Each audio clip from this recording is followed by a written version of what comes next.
Hello. I'm going to show you a couple of things about this Telstra Clear Satin decoder. Also seeing what the data is going out of the smart card from Telstra Clear. So it's just a standard smart card. Now I've got a few of these, so I can blow a few of them up and not be too worried. Looked on the market for a couple of smart card readers and writers. Yeah. If you're in New Zealand and you're familiar with Jaycar Electronics, you've got one of the Jaycar's smart card reader writers. Totally useless for the Telstra Clear Satin decoders, so I'm not sure what they're worried about. And so what I'm going to do is have a look at the data, actually the raw data coming out out of the card as a hexadecimal format. So what I've got here is a Dragon serial interface for smart cards. Got the smart card reader up there. The LEDs is the one that's on at the moment is the external power, data and reset. So the according LEDs would flash when those are valid. So to do this test, obviously we need to plug the unit in and onto the network. No data transaction from the smart cards will be processed unless it is actually plugged into the network. So no confirmation or anything like that at all when you plug the smart card into the decoder. So if we have a look also on some of the components on here, this chip here is basically the main processor of the unit. MP4 processing at 122 megahertz. Also has a direct link from the smart card reader in there.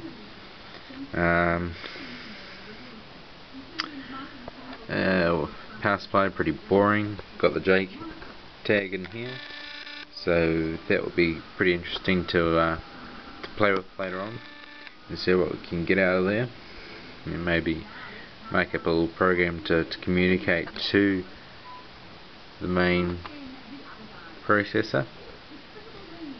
We've got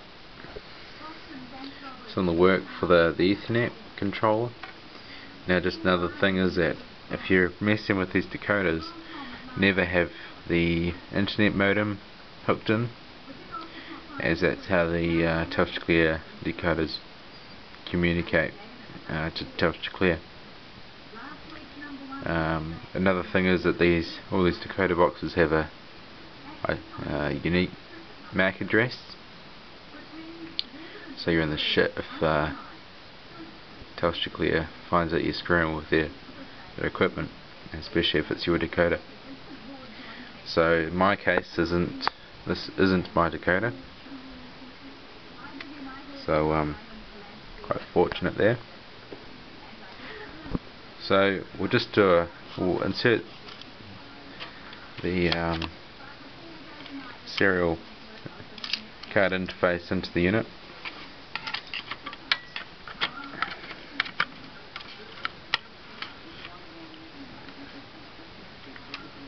Basically it splices information from the card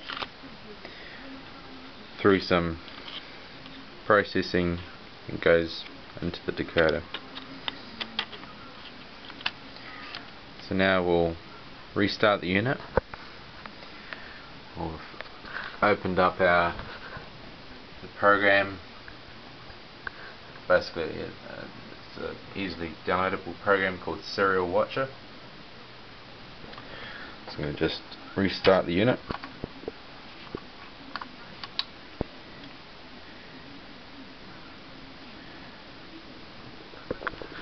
Right, does its little self-check. I suppose you should open the port of the serial. Okay, let's have a look at some of the data coming out.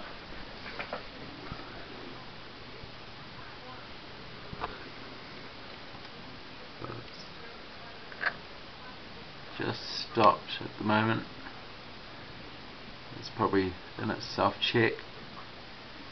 Now, what's it going to do? It's still powered off, and I'll restart any second now. What's going on here? Nope, still going.